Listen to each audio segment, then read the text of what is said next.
আসসালামু আলাইকুম।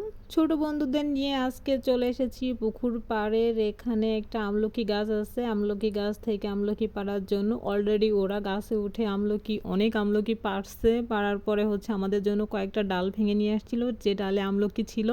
এখন হচ্ছে যে আমি ওই ডাল থেকে আমলকি হচ্ছে মানে ছিঁড়ে ছিঁড়ে করতেছিলাম। আর এই আমলকিগুলো এখনও অতটা পরিপক্ক হয় নাই, মানে বড় হয়েছে আবার ছোট হয়েছে। তারপরেও আমরা হচ্ছে যে অনেক মজা করছি সবাই মিলে।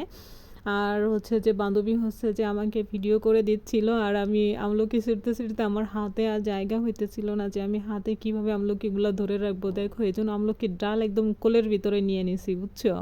যেমন ছোট বাচ্চা শিশু যেভাবে কোলে নেয় না, আমলকির ডাল এইভাবে কোলে নিছি। আর পুকুর পাড়ে দাঁড়ায়া মনে করো যে আমার খুব ভালো লাগতেছিল, কারণ পুকুর পাড় তো আমার অনেক বেশি ভালো লাগে। আর এটা পুরো এখানে দাঁড়াইছি, দেখো এই দেখো ওই যে ওরা গাছে উঠে পারতেছিল, ঠিক আছে, ছোট পুচকুরা। তোমাদের একটু দেখিয়ে দিলাম।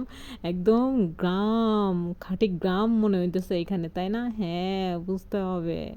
শহুরের যান্ত্রিকতা থেকে গ্রামের ভিতরে, মানে এটা কি বলবো, এখানে যারা না আসবে, নাই করবে, তারা কখনো বুঝতে পারবে না, এই ফিলটা নিতে পারবে না। আমরা এই ফিলটা আমরা এখানে সবাই মিলে উপভোগ করতেছিলাম, ঠিক আছে। অনুভূতিটা হচ্ছে যে অন্য লেভেলের, মানে অন্য চরম পর্যায়ের লেভেলের, ঠিক আছে।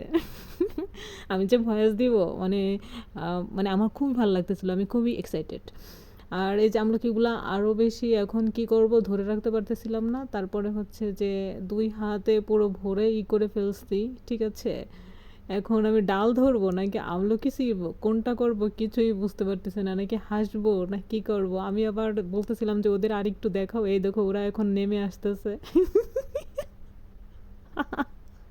আর বৃষ্টি নেমে ওখানেও একটু পানি জমছে।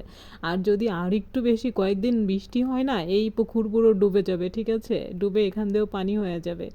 এই যে আরেকটা আমলকির ডাল, মানে একসঙ্গে অত ধরতে পারতেছি না যে কোনটা ধুয়ে কোনটা ধরবো, কোনটা এটা ধরতেছি ওইটা পড়তেছে, ওইটা পড়ে যাচ্ছে এটা ধরতেছি, এরকম একটা ব্যাপার, বুঝছো? এই দেখো আমার পিছনে অনেক সুপারি গাছ আছে, নারিকেল গাছ আছে, আম গাছ আছে, ঠিক আছে। কি নাই বলো, সব কিছুই আছে। তোমরা যারা এখনো এখানে আসো নাই, সবাই চলে আসতে পারো, আইসা আমলকি খাইতে পারো, আম খাইতে পারো, পেয়ারা খেতে পারো, তারপরে হচ্ছে যে ডাব খেতে পারো, তারপরে হচ্ছে সুপারি খেতে পারো, পুকুর থেকে মাছ ধরে খেতে পারো। ওয়াও, সেই সেই মজা। গ্রাম, বুঝতে পারছো? অনেক আনন্দ করছি, মজা করছি। তো বন্ধুরা, আমার এই ভিডিওটা তোমাদের কাছে কেমন লাগলো? আমার এই ভিডিওটা যদি তোমাদের কাছে ভালো লেগে থাকে, অবশ্যই তোমরা লাইক, ফলো, কমেন্ট, শেয়ার করে সাথে থাকবা, আমার জন্য দোয়া করবা। টাটা, আল্লাহ হাফেজ, লাভ ইউ অল, টাটা।